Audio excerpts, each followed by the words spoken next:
During a high school class project, my teacher told me it's unrealistic being a CEO. It's been my dream to be a CEO since I was 10.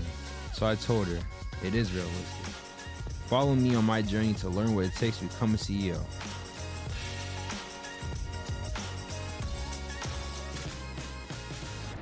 Welcome to another episode of the Realistic CEO podcast. Today I'm here with Matthew Bannister. How are you doing today, Matt? Excellent. How are you, Taylor? I'm great. Thank you for coming on today. Yeah, my pleasure. Thank you. Yeah, excellent. For the first question that I want to ask you is, can you tell us a little bit about what you do here at PeoplesBank? Yep. I head up marketing and corporate responsibility. Marketing is all of the advertising that we do to promote the bank's brand and products and services.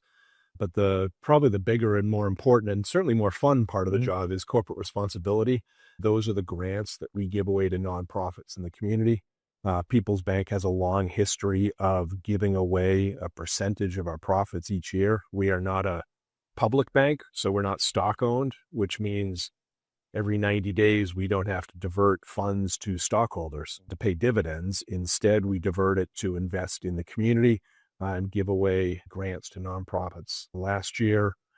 Last 3 years, we gave away $1.6 million each year, which sounds like a lot, and it is, but that was to about 540 some odd nonprofits. And do the math, it's about $3,500 per grant, which is a good amount for a small nonprofit. It's not going to build a wing on a hospital, but it is going to fund a lot of nonprofits in the area. And that's the part of the job that I find the most gratifying. That's great. Yeah. So can you tell us a little bit about your journey to how you got to where you are today?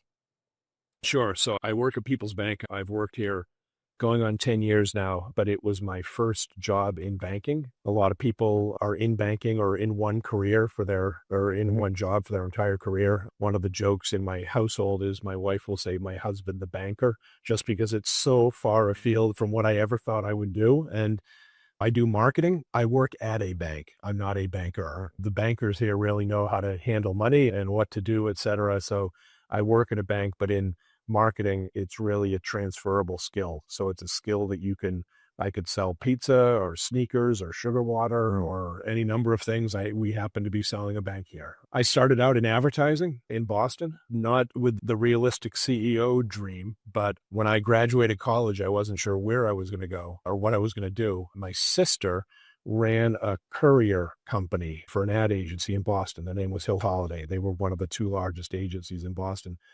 So this is back in the 80s, so I'm dating myself, but it was pre-email, pre-fax. And so when things had to get from the agency to the client, we had a fleet of cars. There were 4 cars, and I was one of the drivers, and we would courier packages all over town around Boston. Or occasionally, if people had to go to the airport or out to client meetings, we would be a cab, and we would I'd drive in front, and they'd sit in the back and talk business. And so I did that out of college, and honestly, I thought I'd died and gone to heaven because it was such a great job because I got a car, got to keep the car on the weekends. I got a gas allowance. There was a gas card, and I'm driving all day with the window down, listening to tunes on the radio and thinking, hey, I can do this. This is pretty good. But after a while, I realized that I didn't want to be a driver for the rest of my life, although I'll take you on a challenge to drive around the Boston roads because I did get to learn all the shortcuts in the city pretty well.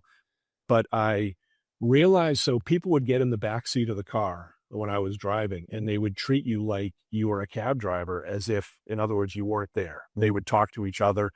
And I realized after a while that the nicest people who got in the car worked in public relations at the ad agency. And they had the most interesting stories. They tended to be nice to each other. And so I decided that I wanted to work in public relations.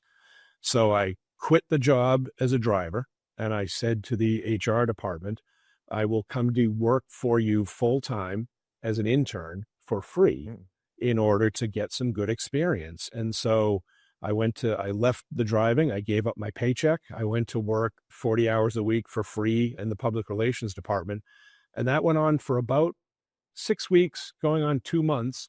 And at that point, HR got wind of what was going on because you can't do that because technically it's a violation of labor law. And so I was working for free, not for college credit, again, which is illegal. HR said, nice try, but as of the end of the year, we're going to have to let you go. And they were telling me this right around Christmas. And on December 30th, the head of PR offered me a job. It was the most entry-level job you get. The salary was $12,000 a year, so $1,000 a month, which was about as bare bones as you could get.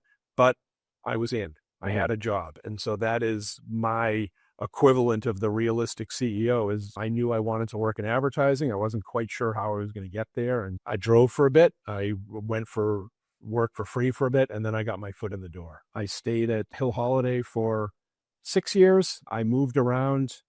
I spent a couple of years managing Major League Baseball's old timers games during the promotion for it, which was a great job. I grew up a baseball fan. And so my job was to go into a city before the old timers game. So the old timers game would happen on a Saturday. I would go in to promote the game to drive ticket sales. And I would bring a Hall of Famer with me, and we would go to the radio station. We would go to the dugout during batting practice to do interviews. Then we'd call an inning in the game in the radio booth. Great job. Really nice to meet a lot of good baseball players. You figure out which ones are nice guys and which ones maybe aren't. Get some illusion shattered that way. But very good job for single man, because we were gone from Wednesday to Sunday every week, April to September. So very good for a single man. However, I was newly married and with a new child. Not so good a job with a new child because I was gone all the time. I left the baseball job. I went to work for Arnold, which is another large ad agency in Boston. I stayed there this is quite a monologue, right? I stayed there for 10 years or so. At the end of my time at Arnold, you work on different accounts at an ad agency. So you work on a car account or a beer account or whatever it is. I happened to work on anti-tobacco accounts. The Mass Department of Public Health, who was trying to convince people not to start smoking or to be able to quit smoking. And I parlayed that experience into a job with the American Heart Association. So I was there for 15 years. The great part about that job was, similar to my role now, where we give away money to nonprofits, you feel like you're doing good when you work at the Heart Association. And that's something that I would encourage anyone to recognize, that the benefits of a job is not just what comes in your paycheck every 2 weeks. The benefit is that you're doing good and you're helping society. And whether it was anti-smoking or the Heart Association, when I was working on the tobacco accounts, my youngest daughter, the one I referenced before, she was in maybe 3rd or 4th grade. And at that age, kids don't really know what their parents do for a job. They know they disappear and come home at the end of the day, but they're not sure what. My daughter knew that I did something about anti-smoking because I was constantly saying to her, don't smoke, don't start to smoke, never smoke. And so it was career day at her elementary school, where kids bring in their parents. And here's my mom, she's a fireman. Here's my dad, he's an accountant. And it came time for my daughter to introduce me. She didn't really know what I did. And so she introduced me and said, this is my dad. He saves lives for a living. And I thought, that's pretty cool. I was in advertising, so probably the opposite was true. I was costing lives, including my own. But I thought, what a good feeling. I want to get some more of that in my life. And that led me from the ad agency to the Heart Association, because there every day you're saving lives for a living. And that was really a really important lesson for me, is it's not just your work, it's what your work does in the world that's really important. So I worked at the Heart Association for 15 years, the first 9 of which up here in New England. Their national headquarters is in Dallas. In 2009, they came and said, good news, we want to offer you a big promotion to head up all of communications for the entire Heart Association. That's the good news. The bad news is it's in Dallas. And so I had to think long and hard. I had been a New Englander all my life, and Texas was not a place that I envisioned myself being in. We had 2 kids who were in college and one who was just in 7th grade, and the college kids never moved to Dallas, so we kind of ripped the family apart a little bit. The 2 older kids stayed up here. I moved to Texas with my wife and my youngest, and I loved the job, loved the organization. I didn't mind living in Texas. It's nice to be in short sleeves in February and not have a scraper in your car and all those things. But it eventually became clear that the family was going to be split in half if I stayed down there in Texas. And so it was time to come back to Massachusetts for the family's sake. So I came back in 2015, found the job at PeoplesBank, and my husband, the banker, is now the joke within the household. So I've been here for 10 years. So hopefully we haven't lost all your viewers during that very lengthy monologue, but that's a bit of a snapshot of my career. Yeah. No, that was a great. So from going from a job to where you are today, was like that the people, like you said, in the backseat, the public relations that kind of made you feel human, was that like the main reason or like a part of the reason why you realized that you want to be inside of that industry? Yes, I think so. It's funny, when I went to college and you have to choose your major, and I said, I don't want to go into business because I don't want to go into sales, because I'm picturing selling copiers or paper or something like that. I was like, I don't want to do that. So I went into communications. Then you get out and you realize you're always selling. You're selling yourself, you're selling your ideas, you're selling whatever it is. And so I went into communications, but realize that you're always selling. And so that's what led me to public relations, is it's using communications to sell things. And so it was a way to combine the things that I realized I had to do with the things that interest me. Everyone communicates, everyone talks, everyone tries to shape other people's impressions of them and what people think of them. And that's what public relations is at its core. So I think that's why I gravitated to it. That, and the fact that the people in the backseat were the nicest and had really interesting stories to tell. Yeah. So being an advertiser for so long, for you, what is something that you're looking for when you're advertising? Like, what makes you want to advertise that in certain areas? Oh, okay. Yep. Advertising is really fulfilling a need. The challenge with some advertising is you have to create the need before you can then fill the need. And so my preference in advertising is to fill a need that already exists, as opposed to convincing somebody that they're missing something, or if only they had this, their life would be better. To me, it feels, if you're dealing with an essential in life, that's a higher calling. That's why marketing and advertising in the nonprofit world, especially at the Heart Association, was so important, because you're not selling pizza or sneakers or widgets. You're selling social change. So we're telling people, eat right, don't smoke, exercise more. And if you want to know the cure for heart disease, it's those 6 words, but it's behavior change. And so I'm not asking you to buy something. I'm asking you to do something. And I think that is a harder task in advertising, but it's a more rewarding one as well, because we don't get measured on how many widgets we sell, although we do get measured on how many donations come in to fund the nonprofit. But you're trying to get people to change their behavior through advertising, not to buy a product through advertising. And I think it's a higher calling, and it has more upside to it in terms of society. When you're looking to advertise, like, how do you find like the people, okay, this is the people that I do want to do the advertising with? How do you find that connection? Yep. One of the common tactics is lookalike advertising. So if you look at who your customers are, and let's say, I'm going to make some numbers up, but if they're 2/3 of them are women, and 2/3 of them are between a certain age group or live in a certain town, then you want to say, go out and find me people who look like that, but who aren't our customers. And so we want to target them, because it's been demonstrated that the people who do buy our product tend to look like this, act like this, behave like this. And so let's find people who aren't buying our product, who were already of that same mindset or same demographic. So lookalike targeting is one way. Word of mouth is the best recommendation. We work at a bank, and we can tell you until we're blue in the face what a great bank we are, what great products we have, but that's going to pale into comparison if a friend of yours or someone who you respect and trust says, hey, I bank with PeoplesBank, they're a great bank. That's going to count a lot more than anything that we can say. And so part of it is advertising, and part of it is having such a strong reputation and having believers who will then spread the word about you. What has been your biggest challenges that you had to face throughout your career so far? Let's see. So I'll give you two.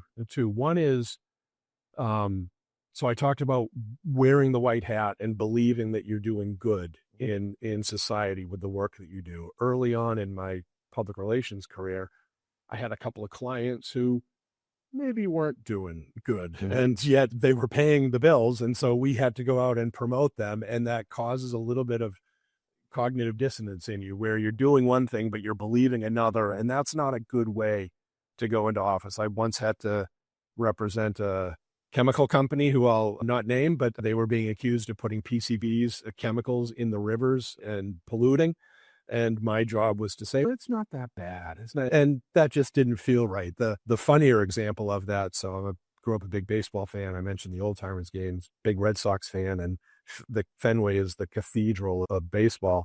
We had Coca-Cola as a client, and many years ago, Coke put giant Coke bottles on the light stanchions in left field above the monster. And I was the one who was responsible for doing all the PR and press about the Coke bottles. And I felt we were desecrating a monument by commercializing Fenway. And now, of course, you go to Fenway and there's ads everywhere and you can't. But at the time, I felt this just feels morally wrong to do. So the hardest things are when your beliefs and your actions are not completely aligned and being able to come to grips with that. How has advertising evolved since you started? Oh, wow. Yeah. So it's evolved an awful lot. It is now very data and metric focused, is with so many digital touch points that can give you instant feedback. It used to be if you want to get in front of millions of eyeballs with your product, you would go on the Super Bowl or you would go on a large network television program. Now there is so much focus. So in marketing, we call it the funnel of marketing. At the top of the funnel, you've got awareness, and all the way down at the bottom, you've got consideration and trial and purchase. A lot of advertising now focuses on the bottom of the funnel because that's what's measurable. Did you see my ad? But did you click on the ad to go to the landing page to then open a checking account, in our case, for instance? And all of those are metrics and data points that we can evaluate up to the minute. And I think that's what's changed in advertising is you used to put an ad out there and hope it worked. And you do some public opinion polling and people tend to like the ad. They like your brand a little bit better. And those are sort of soft metrics. Now everybody is focused on the hard metrics and the data points. Sometimes to a fault, I think the pendulum has swung a lot, is you still need people in the top of the funnel who are aware before they can get to consider to buy your product. So much focus is on the bottom of the funnel that you don't want to lose sight of building the brand as well, but that's not always as measurable.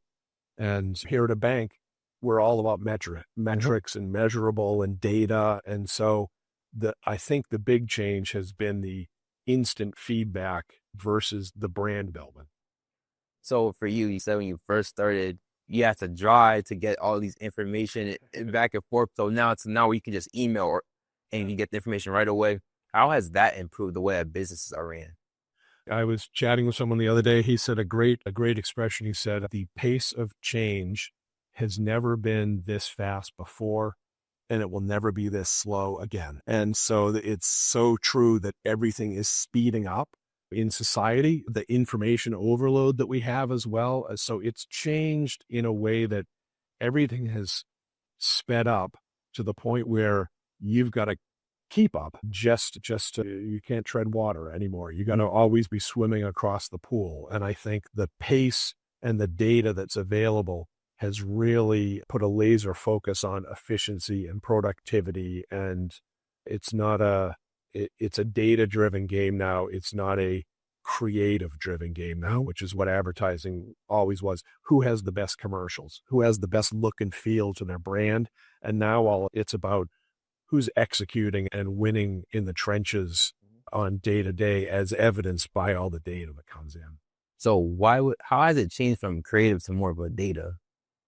The data is just more accessible now. It's 30, 40 years ago, you couldn't measure how often people were taking action on your ad. There's a famous saying in advertising, which is, I know that half of my advertising money is wasted.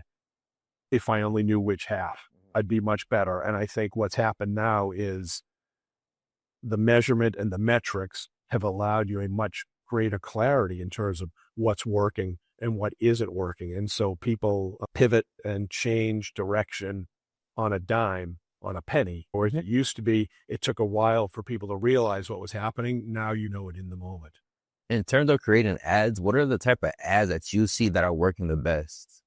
So at Arnold, we had a philosophy called brand essence, and brand essence means every commercial should have a rational component and an emotional component. And so the rational is, if you're selling tires, you can talk about deep grooves that channel away the water and poly-reinforced steel wheels, and you can tell the people why your product is the best. But then there's the emotional component. I think back the Michelin ad campaign they used for years and years, where they would just show a little cooing baby inside a tire and the baby was all happy. And the message, the implied emotional message was, if you care about your family, if you care about your children, you'll buy our tire. And so to me, the most effective ad is one that tells you why they're a good product, but touches you and invokes an emotional reaction. And it's that emotion is what people remember. There's a famous quote, I think it's Maya Angelou, who says, people will not long remember what you say, but they'll always remember how you make them feel. And to me, the best ads are the ones that evoke an emotional response in you. Ideally, an emotional response that your product can then fill. But don't just be rational, be emotional as well. So I just have a couple more questions for you. So please, this is awesome. Thank you. In my book, I'm a CEO, Realistic CEO. Tony, he talks about the LBW, the long, lonely, boring work. Yep. Can you tell us about the LBW in your career? Yes, I will talk about the L and the W more than the B, I think, because work is boring, but to me, the important word there is long, not the lonely L, but the long L is, I think people should play the long game. And I think that's what gets lost a lot of times in business these days with young people starting out their career is, how can if I jump to this other shop, they'll give me a 3% raise, 5% raise. And I think people need to realize that you need to play the long game, because if you're starting out in your career, you've got 40 years ahead of you. And it's not what happens this month, next month. It's how you're setting yourself up for the long haul. And I don't think that people realize that enough. So to me, I always tried to play the long game in that you don't need to go looking for new opportunities. Many times those new opportunities come to you if you're patient and if you have an eye on the horizon where you're always looking for those opportunities. So don't miss it when it goes by, but you don't have to go searching for things. Sometimes put your head down, do hard work, and the good things will find you. So the long part, to me, I hear long game, not just long hours. I do think long hours are important. I think in this day and age where people work more remotely and on Zoom, it's harder to impress the boss by being first one in, last one out each day, because you don't really have that opportunity. And so I think the long hours are not as important these days. It's play the long game and it's work. We have a saying, that's why they call it work. It's not play. Just recognize that you're always going to have to be working at something. It's your job. That's why they're paying you. Long, boring work. Back to what I said before about if you care about something and your heart is in the right place, it's not going to be as boring. There's that old cliche, find a job that you love and you'll never work a day in your life. I think when you believe in what you're doing, it's not as boring because you're working towards not just your own career, but making the world a better place. So you talked about how you were working with the MLB and you're working games. Yep. Who was your favorite player that you've met so far? Oh, wow, that's a good one. So I was fortunate to go around with a number of Hall of Famers. Gaylord Perry, Fergie Jenkins were great guys. Boo Powell, very nice guy. Dick Williams, old manager of the Red Sox, very nice guy. You also learn who isn't the nice guy, right? I've been yelled at by grown men in jock straps because we were giving them a check for payment instead of cash. And how are they going to cash a check on a Sunday, et cetera? So people really let their personalities go. But just to be around a lot of those great ball players and get to know them on a personal basis was very gratifying. Bob Gibson, who's very fearsome competitor, just a tremendously nice guy. And so you get behind the facade of some of these people who have a particular persona they carry because they're a competitor, and it's part of their advantage they're looking for. But underneath it, they're just decent, nice guys like all of us. So, and what are some characteristics or something that you learned from those players that helped you in your career?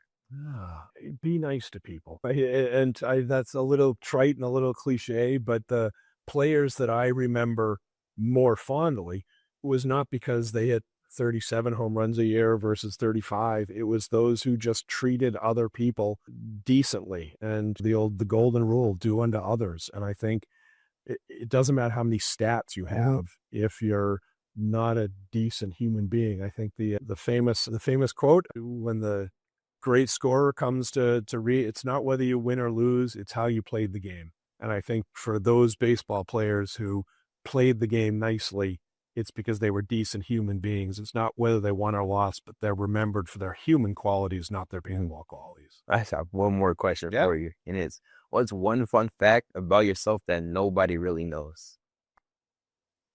Wow. I don't know if nobody knows it, but I've skydived. I've parachuted twice, which was a lot of fun. I did it once in college, and then I did it again probably 3 or 4 years ago. And I think stepping out of a plane, a perfectly good flying plane, is something that some people would never, ever dream of doing. But it was a great thrill. And to be up there and look at the world and be floating down was a great feeling. So I don't know if nobody knows that in particular, but it's something that I'll always treasure as a memory.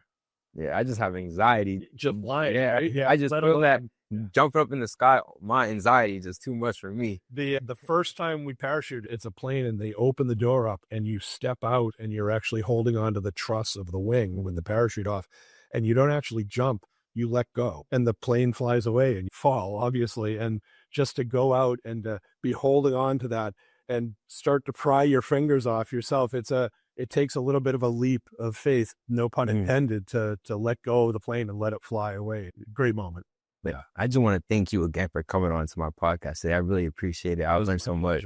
Good. I hope I didn't talk too much. That was good. Thank you. It was very interesting. I really appreciate it. And best of luck to you. Thank you. Yeah. It's vice versa. I know you're already successful, but I just really do thank you for the advice that you gave me and also the people watching the podcast today. So I appreciate that. Yeah. Play the long game and don't forget your family along the way. Don't work so hard that you're focused on your career and not the things that are really important to you. No one ever has engraved on their tombstone, "I wish I worked harder." They have engraved their family, their friends, etc. And so you're working to get a paycheck. Hopefully that gives you some psychic benefit as well, but don't forget the other way more important things in life on your journey. Thank you. Excellent. And I want to thank every single one of you for all the support that you have shown in my journey of becoming the realistic CEO. And the ways that you can support even more is by going onto my website, realisticceo.com, and ordering your copy of the Realistic CEO book. See you in the next episode. Peace.